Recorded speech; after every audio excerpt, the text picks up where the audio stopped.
আসসালামু আলাইকুম প্রিয় শিক্ষার্থী, কেমন আছো সবাই? আশা করছি তোমরা অনেক বেশি ভালো আছো। আজকে আমরা গতি অধ্যায়ের আরো কিছু গুরুত্বপূর্ণ সৃজনশীল প্রশ্ন প্র্যাকটিস করব। চলো আমরা দেখি এই প্রশ্নটা।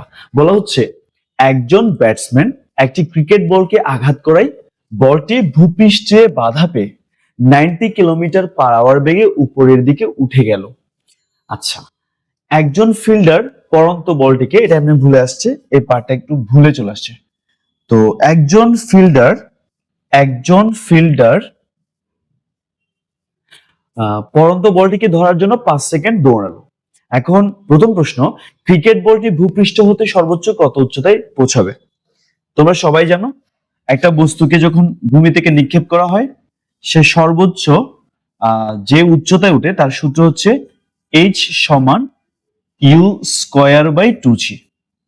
এটা কিভাবে আসছে? এটা ভাবে আসছে, আমরা জানি v স্কয়ার সমান u স্কয়ার মাইনাস 2gh। এটা স্মল h দাও, ক্যাপিটাল লেটার h দাও, কোনো অসুবিধা নেই, এটা স্মল লেটার h দেওয়া যাবে। সর্বাধিক উচ্চতা আমরা জানি, কোনো বস্তুকে যদি নিক্ষেপ করো, সে হাইয়েস্ট উচ্চতায় গিয়ে তার শেষ বেগটা 0 করে ফেলবে। অর্থাৎ সর্বোচ্চ উচ্চতায় নিক্ষিপ্ত বস্তুর ক্ষেত্রে শেষ বেগটা 0 হবে। এই অবস্থায় আমি যদি এটা 0 দেই, তাহলে আমরা লিখতে পারবো u স্কয়ার মাইনাস 2gh। মাইনাসটা এই পাশে আসলে প্লাস 2gh সমান লেখা যাবে u square, that is h সমান আমরা লিখতে পারবো u square by 2g। Sir এই যে এটা হচ্ছে সর্বাধিক উচ্চতায় পৌঁছানোর সূত্র, সর্বাধিক উচ্চতার সূত্র। এই ক্ষেত্রে আমরা চাইলে এখানে ইউ এর মান বসাতে পারবো। বস্তুটা কিন্তু 90 কিলোমিটার পার আওয়ার বেগে উপরের দিকে উঠেছে, তো 90 কিলোমিটার পার আওয়ার, তো ইউ সমান হচ্ছে 90 কিলোমিটার পার আওয়ার। সো এটাকে 90 কে 1000 দিয়ে গুণ করবা, 3600 দিয়ে ভাগ করবা, তো এটা 25 পাবা। এটাই হচ্ছে তার আদিবেগ, দ্যাট ইজ 25 স্কয়ার, নিচে 2 ইন্টু জি এর মান 9.8। তো আমরা পাচ্ছি 25 স্কয়ার, নিচে হচ্ছে 2 ইন্টু 9.8। তো এখানে আমি পাচ্ছি 31.89 মিটার। সো এই বলটা ভূমিতে ড্রপ খেয়ে যখন উপরের দিকে আবার উঠবে, তখন 31.89 মিটার উচ্চতায় পৌঁছাবে। ওকে, চলো আমরা পরের প্রশ্ন দেখবো একটু। চলো আমরা পরের প্রশ্নটা দেখবো। বলছে, ফিল্ডার বলটি ধরতে পারবে কিনা গাণিতিকভাবে ব্যাখ্যা করতে বলেছে। এখানে ফিল্ডারের যে সময় পর্যন্ত দৌড়েছেন সেটা হচ্ছে 5 সেকেন্ড। তো এখন আমাকে দেখতে হবে যে বলটা কত সময় শূন্যে থাকে, মানে তার বিচরণকাল বের করতে হবে। আমি যে বলটা নিক্ষেপ করলাম, সেটা উপরে গিয়ে ফিরে আসতে কত সময় লাগবে সেটা বের করবো, এটা হচ্ছে বিচরণকাল। আর অর্থাৎ নিক্ষেপের মুহূর্ত হতে আদি উচ্চতায় ফিরে আসা পর্যন্ত যে সময় অতিবাহিত করে সেটাই বিচরণকাল। এই সময়ের মধ্যে দেখো, এই সময়ের মধ্যে যদি ফিল্ডার এখানে পৌঁছাতে পারেন, তাহলে বলটি ক্যাচ নিতে পারবেন। তো উনি 5 সেকেন্ড দৌড়ালেন কয় সেকেন্ড? 5 সেকেন্ড। এখন আমি দেখব যে এই বলটা শূন্যে কতক্ষণ ছিল। তো আমরা জানি কোন বস্তুর বিচরণকাল, নিক্ষিপ্ত বস্তুর বিচরণকাল হচ্ছে 2u/g। এক্ষেত্রে 2 ইন্টু ইউ এর মান 25, যেহেতু বস্তুটাকে নিক্ষেপ করা হয়েছে, জি এর মান হচ্ছে 9.8। তো এটা কত আসে? 50 ভাগ 9.8। তো আমরা এটা পাচ্ছি 5.1 সেকেন্ড। 5.1 সেকেন্ড। তো আমরা এখান থেকে কি বুঝলাম? যে বলটা আসলে শূন্যে থাকবে, উপরে উঠে নিচে পড়তে টোটাল 5.1 সেকেন্ড সময় নিবে। আর ফিল্ডার কিন্তু 5 সেকেন্ড দৌড়াইছেন, এটার মানে দাঁড়াচ্ছে উনি 5 সেকেন্ডেই এখানে চলে আসতে পেরেছেন। অর্থাৎ বলটি পড়ার পূর্বেই ফিল্ডার এখানে চলে এসেছেন, এই জন্য উনি বলটা ধরতে পারবেন। যেহেতু 5 সেকেন্ড দৌড়াইছেন, এটার অর্থ হচ্ছে উনি বলের কাছে চলে আসছেন 5 সেকেন্ডের মধ্যেই। বলটা ভূমিতে ফিরে আসতে 5.1 সেকেন্ড লাগলেও উনি কিন্তু 5 সেকেন্ডে ওই স্থানে চলে আসতে পেরেছেন, তাই উনি বলটি ক্যাচ নিতে পারবেন। এবার আমরা আরেকটা প্রশ্ন দেখব। সেখানে কি বলা হচ্ছে? 30 মিটার পার সেকেন্ড বেগে একটি বুলেট 6.5 সেন্টিমিটার পুরো একটি গাছের ভিতর 2 সেন্টিমিটার প্রবেশ করার পর বেগ 1/3 হ্রাস পেল এবং এরপর বুলেটটি আরো 1 সেকেন্ড সময় চলল। 30 মিটার পার সেকেন্ড বেগে একটি বুলেট 6.5 সেন্টিমিটার পুরো একটি গাছের ভিতর 2 সেন্টিমিটার প্রবেশ করার পর বেগ 1/3 হ্রাস পেল। মানে 2 সেন্টিমিটার প্রবেশ করার পর বেগ 1/3 হ্রাস পেয়েছে। 2 সেন্টিমিটার প্রবেশ করার পর। আচ্ছা, এরপর বুলেটটি আরো 1 সেকেন্ড সময় চললো। এখন প্রশ্ন হচ্ছে বুলেটটির ত্বরণ নির্ণয় করো। স্যার, বুলেটের ম্যাথ যখন করতে যাবা তখন তোমরা এখানে দুইটা অংশ পাবে। প্রথম অংশ দিয়ে ত্বরণ বা মন্দন বের করতে হবে, পরের অংশ দিয়ে মূল ম্যাথটা করতে হবে। তো এখানে আমরা দেখতে পাচ্ছি এত বেগে একটি বুলেট এত সেন্টিমিটার পুরো একটি গাছের ভিতর 2 সেন্টিমিটার প্রবেশ করার পর বেগ 1/3 হ্রাস পাইছে।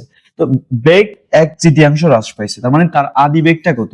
স্যার, তার আদি বেগ পাচ্ছ 30 মিটার পার সেকেন্ড। বুঝতে পারছো? তার আদি বেগ 30 মিটার পার সেকেন্ড, হ্রাস পাইছে কতটা? তো হ্রাস পেয়েছে 1/3, ইউ এর 1/3।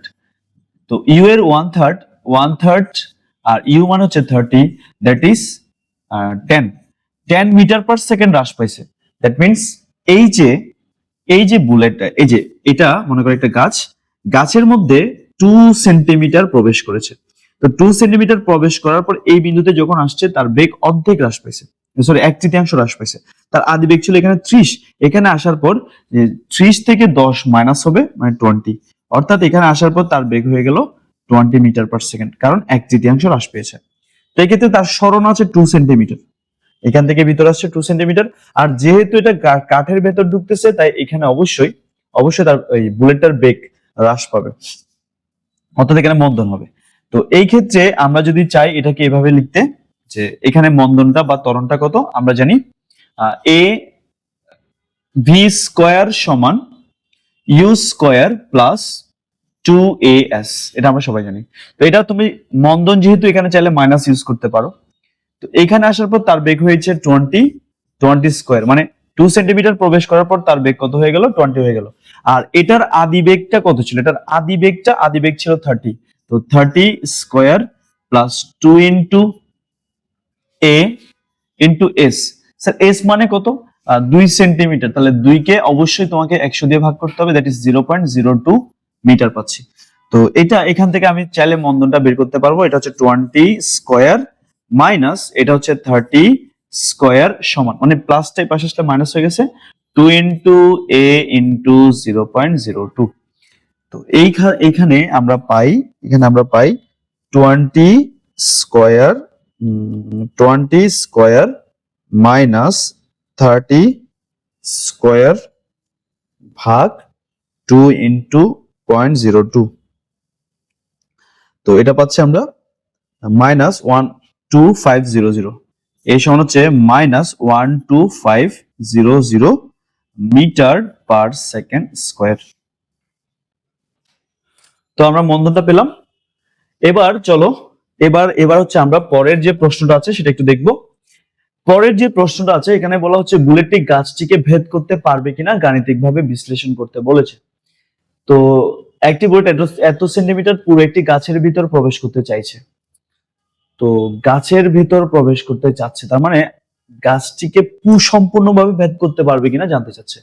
স্যার দেখো, এই যে গাছটা আছে না, তো গাছের পুরুত্ব হচ্ছে 6 সেন্টিমিটার, মানে এখানে এস হচ্ছে 6.5 সেন্টিমিটার।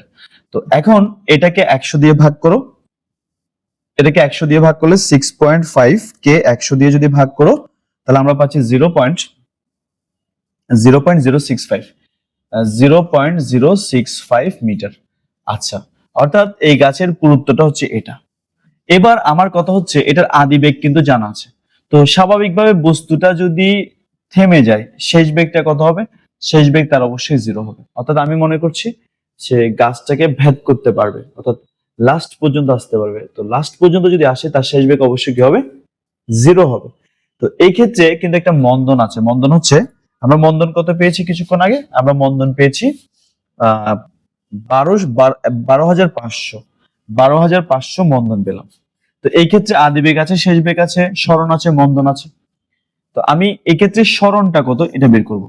মানে ব্যাপারটা হচ্ছে এরকম, ভি স্কয়ার সমান U square plus 2 into A into, মনে করো গাছের যে পুরুত্বটা সেটা যদি এস হয়, আমি মনে করছি এই যে বুলেটটা এটার ভিতর যে প্রবেশ করছে সেটা মনে করো এক্স পরিমাণ প্রবেশ করার পর থামবে।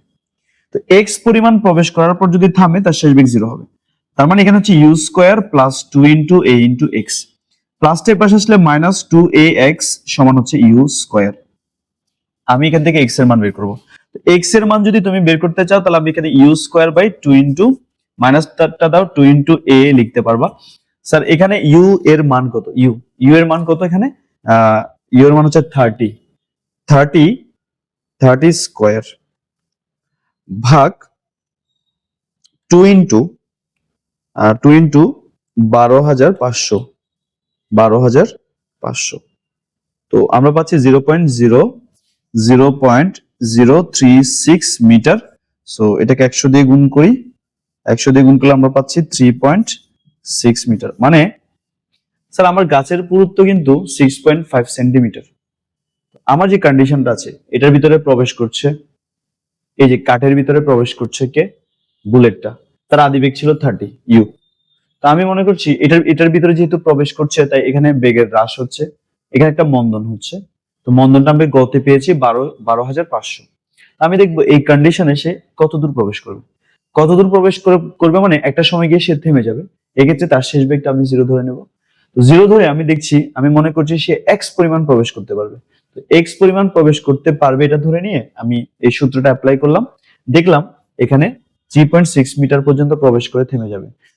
যদিও গাছের যে গুঁড়িটা আছে, যে গাছের যে টুকরাটা আছে সেটার পুরুত্ব হচ্ছে 6.5 সেন্টিমিটার, কিন্তু আমার যে বুলেট আছে সে হাইয়েস্ট 3.6 সেন্টিমিটার যেতে পারবে, 3.6 সেন্টিমিটার যেতে পারবে। দ্যাট ইজ এই বুলেটটির পক্ষে গাছটিকে ভেদ করা সম্ভব নয়।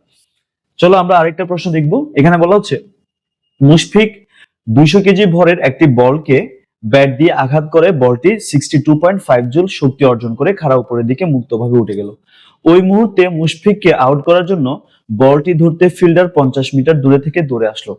প্রথম প্রশ্ন হচ্ছে উপরে ওঠার মুহূর্তে বলটির বেগ নির্ণয় করো। স্যার আমি আবার বলছি, দেখো মুশফিক 200 গ্রাম ভরের একটি বলকে ব্যাট দিয়ে আঘাত করে বলটি 62.5 জুল শক্তি অর্জন করেছে।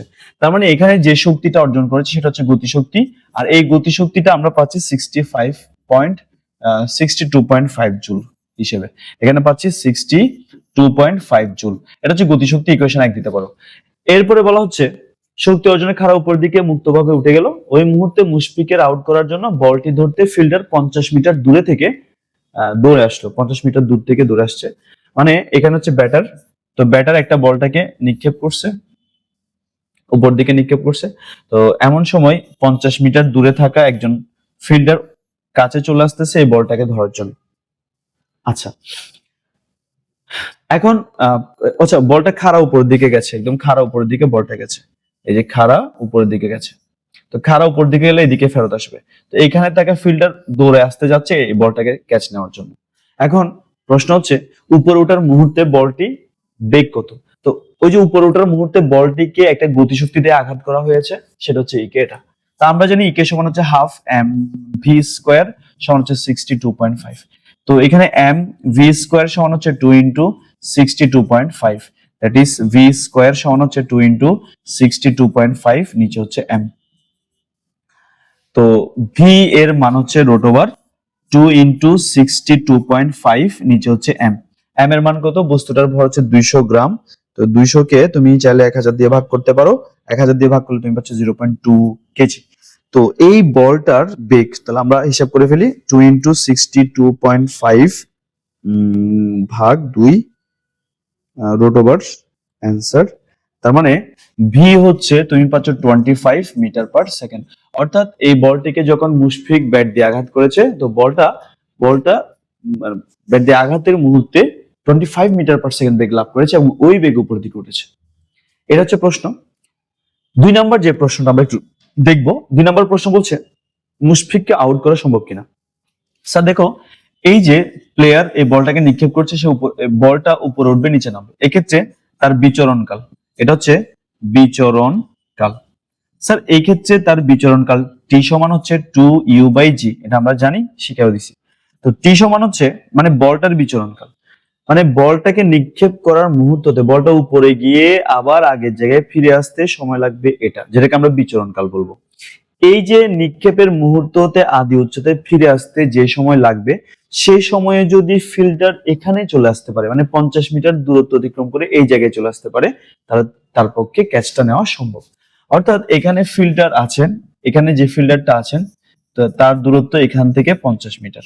তো এখন বলটা নিক্ষেপের মুহূর্ত হতে ভূমিতে পড়ার আগে আগে পূর্বে অর্থাৎ ভূমিতে পড়ার পূর্বেই ফিল্ডারকে এখানে চলে আসতে হবে। ফিল্ডার যদি এখানে চলে আসতে পারে তাহলে ক্যাচটা ধরতে পারবেন। তো এখন বলটা আগে কতক্ষণ শূন্যে থাকবে সেটাকে দেখতে হবে। বলটা আগে কতক্ষণ শূন্যে থাকবে। তো বলটাকে আমরা 25 মিটার পার সেকেন্ড বেগে নিক্ষেপ করেছি। যেহেতু মুশফিক, আমরা গতে দেখলাম মুশফিক বলটাকে ব্যাট দিয়ে যখন আঘাত করেছে, তো ব্যাট দিয়ে যখন বলকে আঘাত করেছে বলটা 25 মিটার পার সেকেন্ড বেগ প্রাপ্ত হয়েছে। তোমরা দেখো 25 মিটার পার সেকেন্ড বেগ প্রাপ্ত হয়েছে। দ্যাট মিনস মুশফিকের ব্যাট দিয়ে আঘাত করার পর বলটি 25 মিটার পার সেকেন্ড বেগে খাড়া উপরের দিকে উঠতে শুরু করেছে। তো খাড়া উপরের দিকে যখন উঠতে শুরু করেছে তার বিচরণ কালটা কি হবে? এখানে ইউ এর জায়গায় 25 হবে, যেহেতু সেটা আদি বেগ। আমি ওখানে ভি দিয়েছি, তাতে সমস্যা নেই। 9.8, তাহলে এখানে পাচ্ছি 50 ভাগ 9.8, তো আমরা পাচ্ছি 5.1 সেকেন্ড। দ্যাট মিনস এই যে 5.1 সেকেন্ড এটা শূন্য থাকবে। অর্থাৎ এখান থেকে নিক্ষেপের মুহূর্ত হতে উপরে উঠে আবার আদি উচ্চতায় ফিরে আসতে তার 5.1 সেকেন্ড লাগবে। এখন আমি দেখবো এই 5.1 সেকেন্ডে এই ফিল্ডার এখানে আসতে মানে 50 মিটার দূরত্ব অতিক্রম করে এই জায়গায় আসতে কত বেগে তাকে দৌড়াতে হবে। তো আমি মনে করছি আমরা জানি ফিল্ডার অবশ্যই সমবেগে দৌড়াবে। আমরা জানি এস সমান হচ্ছে ফিল্ডারের বেগ ইনটু সময়। সময় মানে হচ্ছে এই পর্যায়কাল, এই সময়ের মধ্যে তাকে আসতে হবে। এই সময়ের মধ্যে বলটার নিক্ষেপের মুহূর্ত হতে আদি উচ্চতায় ফিরে আসা, এই সময়টার মধ্যেই ফিল্ডারকে এখানে চলে আসতে হবে, এই জায়গায় চলে আসতে হবে। তাহলে এই ক্ষেত্রে তার বেগটা হওয়া দরকার ভিএফ সমান হচ্ছে এস বাই টি। তো এস এর মান 50, নিচে টি এর মান হচ্ছে 5.1। আর কিছু আছে আমি ক্যালকুলেটর ইনপুট দিয়ে রাখছি, 50 ভাগ অ্যান্সার, তো 9.8। এখানে পাচ্ছি 9.8 মিটার পার সেকেন্ড। অর্থাৎ এখানে থাকা ফিল্ডার যদি 9.8 মিটার পার সেকেন্ড বেগে দৌড়ে আসতে পারেন, এই বলটা নিচে পড়তে পড়তে উনি ওখানে চলে আসবেন এবং ক্যাচটা ধরতে পারবেন, মানে মুশফিককে আউট করতে পারবেন। অর্থাৎ মূল কথা হচ্ছে ফিল্ডারকে 9.8 মিটার পার সেকেন্ড বেগে বলের দিকে দৌড়াতে হবে। এটাই।